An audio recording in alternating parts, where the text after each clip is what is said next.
Salut, c'est Mika pour Maxi Protec. Aujourd'hui, je vous présente cette petite carabine Snowpeak SR 1200S qui est une carabine en entrée de gamme à moins de 100 euros. Donc, elle est livrée sans lunettes. Évidemment, c'est pour le test que j'ai apposé la lunette parce que je me sens plus à l'aise en tirant avec une lunette qu'en visée ouverte. On va effectuer un tir à 25 mètres. On va prendre les mesures pour voir si elle sort vraiment les 19,9 joules. On va pouvoir se faire une idée si ça vaut le coup ou pas d'acheter une carabine à 100 euros pour débuter. Je pense que oui, puisqu'il y a un début à tout. Et il y a certaines personnes qui n'ont pas forcément 200 ou 300 euros à mettre dans une carabine. Et il en faut pour tous les budgets. On va trouver alors un produit qui est full synthétique, sauf évidemment la partie mécanique qui est acier. Une petite fibre rouge sur le guidon. Des organes de visée d'origine ouverts, réglables en hauteur, en dérive avec une petite fibre verte. Bien sûr, j'ai apposé une lunette puisqu'elle dispose d'un rail en 11 mm pour pouvoir y apposer une lunette de la taille que l'on souhaite. Il y a une brisure de canon qui est assez souple avec une sûreté qui s'enclenche automatiquement. Donc pensez à la désenclencher quand vous faites votre tir. D'accord? Parce que sinon, vous ne pourrez pas tirer.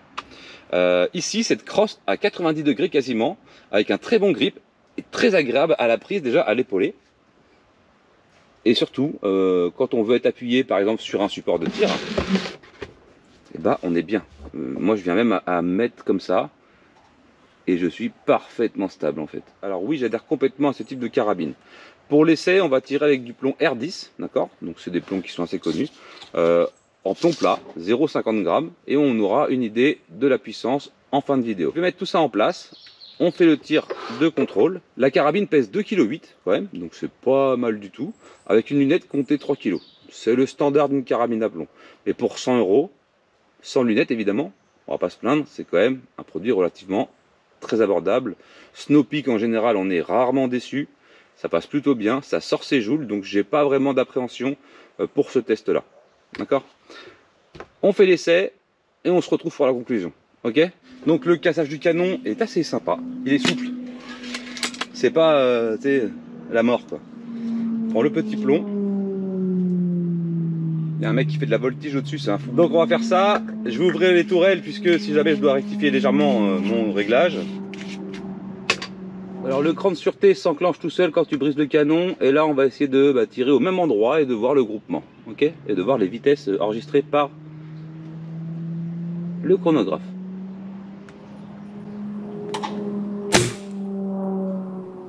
« 270 mètres secondes, d'accord? Alors je vais faire 3 premiers shoots. S'il faut, je rectifie un peu ma visée. S'il faut, d'accord? Canon neuf, huilé, on connaît. D'accord?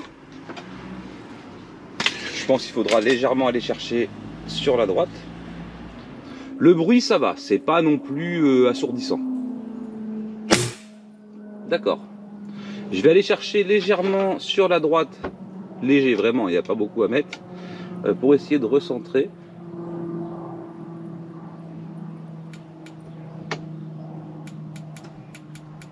Ok. Et on va essayer de remettre ça. On est à 277 mètres secondes. Alors pareil, j'ai mis une petite lunette. Ce qui est important, c'est que quand on a une carabine à ressort, c'est que souvent les gens se plaignent que ça vienne à reculer, à se dérégler. Sur les colliers vendus sur Maxi avec cette lunette-là, qui n'est pas comprise dans le pack, encore une fois, elle est toute seule, mais si vous voulez la rajouter, c'est vous qui voyez, hein, ça va coûter une trentaine d'euros. Les colliers fournis ont une vis qui vient se mettre dans un trou pour éviter que les colliers bougent. Voilà, je pense que vous m'avez compris. On est à l'aise avec la poignée droite, c'est assez sympathique en fait. Ah, 273 mètres secondes. Ils sont bien ces petits plombs en plus là.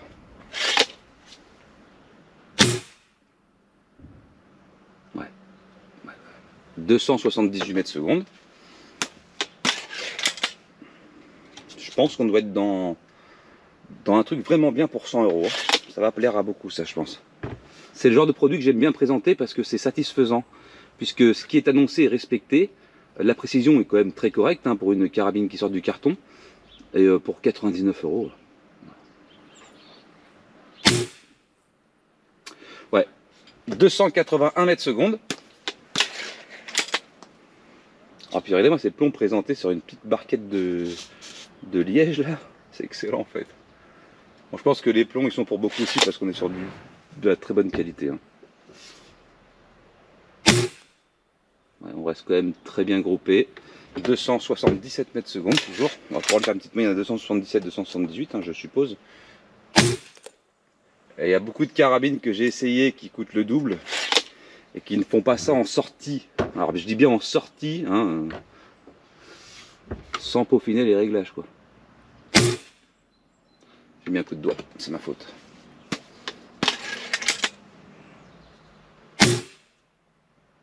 Ah on est bien, hein, franchement ouais. 281 mètres secondes. Allez, un dernier et on fait le petit bilan et le calcul des joules. Je voulais la mettre dans le 1000 celle-là, donc j'ai contre-visé un petit peu et bah, écoute, je suis dedans. C'est beau la vie, non? Allez, on passe en mode safe. On met la carabine sur le côté. On l'incline un peu pour pas qu'elle se casse la gueule. D'accord? C'est un produit d'essai, hein, c'est pas la mienne. Bon, on a mon fameux coup de doigt ici en bas, hein, donc ça c'est moi. Il n'y a pas vraiment d'excuse en fait. Hein. Je vais pas mettre ça sur le dos de la carabine. Je vais mettre sur le dos de l'humain, d'accord? Ce qui peut arriver, on a tous plus ou moins des coups de doigt. Donc là, on a eu le premier groupement ici, donc de 3. On a rectifié, on est venu un peu plus vers le haut. J'ai mis mon 1000 en contre-visée. Et on a ici deux petites sorties, vraiment, bon c'est pas ouf, on tient quand même le 9 et le 10 à 25 mètres sans forcer avec une petite 4,32 sur une sortie de boîte. Donc pour moi c'est largement validé. On peut faire beaucoup mieux, hein, d'accord? On peut faire du trou dans trou avec des meilleurs réglages et surtout bah, avec un canon qui est bien rodé, peut-être d'autres plombs, qui sait, faut voir, pourquoi pas, mais moi pour moi c'est très convaincant. Hein. 278 mètres. Alors avec 278 mètres, on est à 19,32 joules pour du 19,9 annoncé. Même si je fais une moyenne à 275, hein, pour dire vraiment on n'abuse pas, on est à 19 joules. Donc ça tient ses promesses, ça tient ses engagements. La carabine est sobre et simple, ça va, ça fait pas trop de bruit, ça tire plutôt bien. Bah écoutez, moi je suis satisfait, ça c'est validé pour moi. Snopeak SR 1200S. 99 € sans lunettes. Avec une lunette, tu vas t'en tirer pourquoi? Ben, allez, une GS Tactical comme ça, un peu plus de réglage. Tu arriveras à tenir le milieu à 25-30 mètres, ce qui est déjà très satisfaisant. T'en as pour 125 balles pour commencer. Ouais, franchement, je sais pas si on peut faire mieux aujourd'hui. Je vous la remontre rapidement. C'est sobre. J'aime encore une fois beaucoup le style poignet quasiment en 90 degrés. Et l'appui-joue qui est bien prononcé et bien large. Voilà. Passez une agréable journée, je vous dis à plus, tchuss.